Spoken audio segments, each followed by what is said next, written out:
Welcome to the Total Boss Podcast, and I'm your host, Christiano Green, a podcast where we talk about finding fulfillment through self-development, being a leader of your own life, and getting the most out of it as well. Tenacity, originality, talent, authenticity, and being legendary. It's all about living your best life.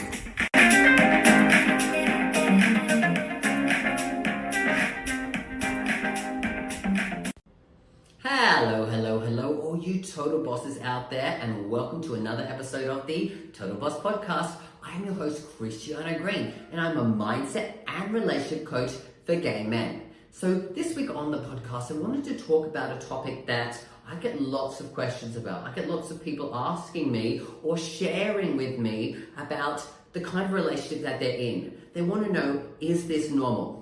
Does this fit into, a normal set stance on relationships? And if not, is there something wrong with it, right? Because there are quite a lot of different kinds of relationships out there. So I'm going to go through the different kinds of relationships today so that we kind of discuss and understand them so that you can realize how, one, normal that they are, and two, also be aware that some of them aren't so good for us. And so what can we do to either fix the relationship that we're in, if it's possible, or kind of, leave it and find something a bit more healthy. Or also, if we're not in a relationship, we can kind of understand which one kind of feels right for us, right? Because, there is never just one cookie cutter model of a relationship that's going to work for everybody here. So let's jump in first and talk about the normal kind, which is just a monogamous relationship. And I know if we look out there in the media and the stereotypes, that they say that gay men are more promiscuous. They wouldn't be having these kinds of monogamous relationships. But I can tell you, when we look at statistics, it's very similar for gay people as it is for straight people when it comes to having monogamous relationships. It's still the number one kind of relationship that is out there. Again, it's not for everybody, but it's available to you. So what does monogamous mean? It means that you and your partner, you're in a relationship, and it's a committed relationship between the two of you. And you've decided to live life together, right? Oftentimes, it starts out where you meet someone, you get in a relationship, you're dating, you get serious, you call someone your partner, your boyfriend, whatever it is, and then you may then go exclusive. And when you go exclusive, you're exclusive to that person, meaning that your intimate relationship is solely with them. Then you may, as the relationship progresses, you might move in together, you might get married, you might start a family, all those kinds of things. So kind of like the normal kind of key way that you might look at it as well. None of those need to happen for it to be monogamous, but that's kind of what, the stereotypical monogamous relationship is that you create a life with just one person as well. Now, when we talk about relationships as well, there are intricacies within relationships that can be added to that as well. So we might talk about an asexual relationship, right? Now, an asexual relationship is usually built within two people where they have an intimate relationship, they have a romantic relationship, but oftentimes they don't have a sexual relationship. Maybe one or both of the people aren't too sexually active in a sense, meaning that they don't find sex to be an appealing thing. They maybe love the intimacy, they love romantic things, they might love, other ways of feeling intimacy. But when it comes down to sex, it's just maybe not the priority. Or it could be just that they have a lower sex drive as well. So it might not be that they don't have it at all. It might be that they have it a lot less frequently, and their relationship is built on other things outside of sex as well. Whereas you compare it to, say, an allosexual relationship, these kinds of relationships are clearly built on sex. So the sexual intimacy is probably one of the most highest important forms of the relationship, and maybe these people are having sex a lot, and that's what their relationship is built on. So oftentimes when it comes to allosexual, the thing that needs to be worked on is that, what's the relationship outside of the bedroom, right? Of course, it's great and it's amazing for you to have that intimate relationship sexually, but what else is there on top of it? Because oftentimes what you want to look out for is that, if you're both in this kind of relationship, as one person kind of, maybe weans off of it, the other person may not feel this is right for them. And then you start to see the differences between you. So if you're in an allosexual relationship, you've got to look and go, what else can we build on top of this to make this relationship substantiate as well? Then you've got something like an open relationship. Now, an open relationship is where you, of course, you're in a committed relationship with someone, but you have more open relationships. So you can probably go out there and have intimate relationships with other people. Usually just sex. So usually a lot of you can set up your own rules, your own desires with your partner. The most important thing is that if you have an open relationship, that you are on the same page, you communicate well about what's going on here. Otherwise, it can lead to jealousy, it can lead to different problems, and oftentimes people who open relationships usually do it as a last resort because maybe they're not happy and they want to open it up, and then oftentimes things dissipate. Not all the time, God no, but that usually is the case. So when it comes down to it with an open relationship, like I said, it's usually you're in a committed relationship with someone, but you're allowed to usually have sex or other intimate relations with other people. If you look at polyamory, they allow you to kind of have multiple relationships, committed relationships even, with more than one person. They believe that you shouldn't just be tied to one person, so you could have 2, 3, 4 different partners. And your partner could also have 2, 3, 4 partners as well. Personally, I don't know how you have the amount of time to be able to have that many the relationships, and also have a career or business and do all the other things. But hey, each to their own. That's a journey that a lot of people go on, and no shame in the game. If that's what makes you happy and that is your kind of belief system, go for it. But yeah, that's kind of how it works with polyamory as well. So when we look at, say, an independent relationship, again, this is you in a committed relationship, but oftentimes, both individuals are highly independent. Oftentimes, maybe it doesn't matter, you could be married, you could be new into a relationship, you could be in a relationship for 5 years. Oftentimes, maybe the independent people, they live either as separately, like separate lives, very independent, they're in a relationship, they do things together, but they run separate lives. So maybe you've got your career, you've got a group of friends, you could even go traveling and do holidays on your own or with friends. You don't often do everything with your partner. So independent is like 2 independent people, and they're in a relationship, they can be happy, it can be committed, but because they're highly independent, they don't necessarily need to take care of each other financially, or even on more of a intimate level, right? So it's allowing for 2 individuals to be independent but still be in a relationship. So oftentimes, again, people will live apart, or if they live together, like they may have their own rooms and have their own areas that makes them feel comfortable to still have their own independence as well. Then on the other side, you've got, say, a codependent relationship where you kind of need the other person for everything, right? Financially, you're tied to maybe a house or something. You're codependent, you need them for, emotional support, mental support, spiritual support, physical support, right? Like, you're very codependent on each other for, for dinner, for cooking, for this and that, right? It's kind of very much like needing of the other person. These ones are a bit unhealthier if you're really super codependent. For me, I like a mixture of independence and interdependence as well, right? Which is kind of like you're independent, but you also know that you need other people in your life to live a fulfilling life, and so you kind of work together. So that's how I kind of feel like I run my relationship with my partner, is that we have an independent relationship, but we're interdependent, right? We live our lives, we do our things, but we're also very much do a lot of things together, and we enjoy doing that. It comes from choice. So that's when you look at that way as well. Then you've got, say, like the chameleon relationship. And this is where one person, or even both, will do things to shift who they are in order to please the other person.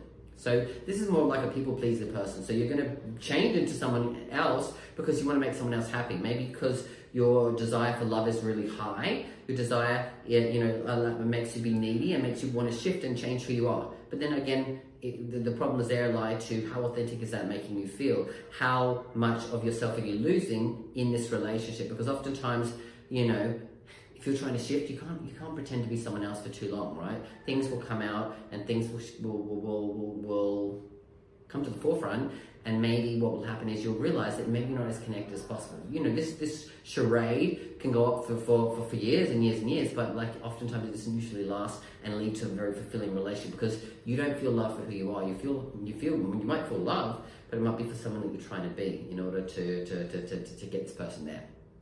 Then you've got, say, the dominating and the submissive relationships, where some person is more dominating the other. It may be that this person here, wearing the pants, calling all of the shots, making all of the decisions, and this person is submissive and just doing whatever their partner is. It's a very kind of different balance, very different balance there. It doesn't necessarily mean it's toxic at all, but by no means it doesn't have to be. It can be, but I would say that it's more likely there's someone who's really in charge, and on the other person, this person, and maybe that this person is in charge, likes that, and the other person who is submissive just kind of likes to someone to lead them and to follow them.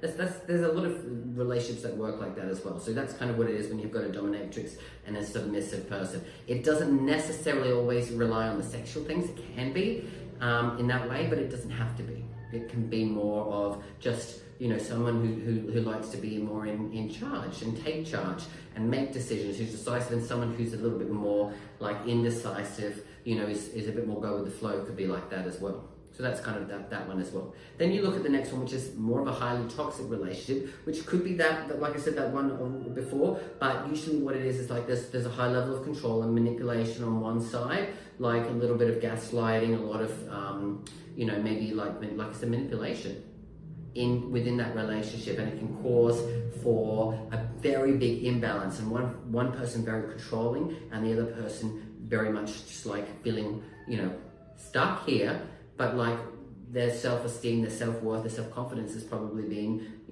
beaten down a bit. And it can happen on both sides. It can be that you're both toxic for each other and you're doing things unwillingly and knowingly, right? There can be abuse in these kinds of relationships, and that can be sexual, that can be physical, that can be mental, emotional, all kinds of different abuse can go on in toxic relationships. Now, a lot of gay men, can get into toxic relationships, especially growing up, the way that we have in the past, where we've had to deal with a lot of, bullying, and we might have had higher mental health problems because we do have that in our community, or maybe our relationship with our family isn't as strong and solid because of the turmoil of us being gay. So we might easily fall into the traps of going into toxic relationships, and we then if we have low self-worth, self-confidence and self-esteem, we then feel like this is what we deserve or the best we can get. And it's better to be with someone than be alone, right? That's what some people think. So that's kind of what can happen in a highly toxic relationship as well. Then the next one we've got is a rebound relationship, right? Maybe what's happened is you were in a long-term relationship, it's broken up, it fell apart, and you're feeling lonely, you're feeling you're trying to avoid the pain of what happens as you go through the healing stage after a breakup, and then you want to jump straight into the next one, and automatically, because they're making you feel good in the moment, you feel, oh my god, I'm in love with someone. But after a little while, as you start to heal, as you go through the process, which takes some time, you realize, oh my god, this person isn't right for me. So you've jumped into a relationship just to also get over maybe the one before that, right? And it's used as a rebound to help you get over it, and you kind of maybe use the person to get over the other one. And then when you're done and you're feeling better, you discard them and you move on looking for someone else because you're in a better place. So that's kind of how the rebound relationship works. The next one is the last resort relationship. Now, what do I mean by the last resort relationship? It means that maybe in your life, you have got some people, you've got friends, or people that are interested in you. You're not really interested in them, but if you can't find someone else and you get into a certain age, you class them as the last resort, meaning that they're always going to be there in that way, because they may hold a flame towards you, they may hold an attraction towards you, and they stay single because maybe they have the hope that you will one day want to be with them. And you get older and you realize that maybe you've had some relationships that failed, or you haven't been able to get into a relationship, find someone, and you decide, okay, look, I don't want to be single, so I'm going to take this last resort. And then you settle and you go into a relationship with someone out of convenience because you don't want to be alone. Neither works for either one of you, but you probably hold on to it because you feel like there isn't much more out there that you can, take from that. So that's kind of the last resort relationship. Next one is the no strings attached relationship. So this is kind of like the independent relationship, but there is literally no strings attached. So you might be the type of person that you have sex, no strings attached, or you might be like you can also go on your date as well, but no strings attached, meaning there's no commitment, you're not owing them anything, you don't have to tell them anything. there's no level of it of anything. It's not, you wouldn't really class it as a relationship. It's just, you know, friends with benefits kind of thing, or yeah, with any kind of benefit, sexually, emotionally, mentally, but like there is no strings attached. It's that kind of level of like, yeah, this is what it is. These are the clear terms. Don't be calling me, you know, blah blah blah blah blah. It is what it is. You know, that's kind of what that is. The next one is the long distance relationship. The long distance relationship is when, of course, you're in a relationship with someone and it's long distance. Maybe you live in different parts of the country, maybe you live internationally, you might have met them in one place and one person had to move for whatever reason, or you're on holiday traveling and you met someone and you've kept in touch. You know, so many of my friends who've been in a long-term relationship, it often happened from being on holiday somewhere, traveling around, and you met someone, right? Maybe you were on a Kentucky tour together. Maybe you were traveling at the same time in a certain city and you just, you know, hooked up with someone and bam, you found a connection. I've had many friends who've gone through that moment where they've done that and then they've turned that into a long-term relationship, and then, you know, down the track they've either gone their separate ways or they've moved overseas to be with each other, right? So that's the kind of long distance relationship. It's like where you're with someone, you've got certain levels of commitment, you define the terms of it, but you're in a relationship with this person and it's, you know, long-term, long distance as well. Now, the next one is the smothering relationship. This one is literally where you cannot do anything without the other person. You have to do everything together, meaning you eat every meal together, you go everywhere together, you go to the gym together, you go to the spa together, you go walking together, you go to groceries together, you go to the movies together, you do everything together. So meaning that, you know, you might have friends who are your friend and your partner's friend, but you can't go hang out with them on your own. They have to be together, right? It's a smothering one where you just literally feel suffocated sometimes as well. You know, like there's a high level of codependency. It's like codependency to the max, right? Like you need this person, they're always with you for everything that you do as well. That's the kind of, you know, smothering relationship as well. Then we've got the gold digging relationship. Now this is exactly what it is. It's usually, right, someone's in the relationship specifically trying to get something out of the other person, right? Now, like I said, it might be a younger guy with an older guy who's got money, and the younger guy might be attractive and young, and the older person, you know, is attracted to younger men, and the younger man's attracted to people who can take care of them, right? And if this can be, you know, very harmless or also harmless or very harmful, right? Because on one hand, you can have someone who just stays with you and you both get it, and that might be a transactional relationship, meaning like, you know, I use you for sex, you pay for X, Y, Z, you know, you're going to be my, you know, trophy boyfriend, and you know, you're going to give me money, right? That's a transactional kind of level of it. But the gold digging one is where someone's trying to use you specifically. Maybe they're unaware of it on this side of it, but this person's trying to get something. And it could be a con artist, it could be just someone trying to take advantage. It doesn't have to necessarily be a young guy with an old guy, but I'm just using that one because I think we all understand that kind of look there as well. So those are the main kinds of ones there. I know there are other ones out there, so love to keep hearing from you. So if you've got stories, you've got questions, you know, you feel like this is you, or you feel like there's something missing, comment below or send me a DM, because I love to hear from you guys about what you think of the episode, what questions you have, or maybe what direction you want me to go in future episodes. All right, then I'm going to be back next week with another episode, but I look forward to hearing from you. And always remember that you've got this and I've got you. Bye for now.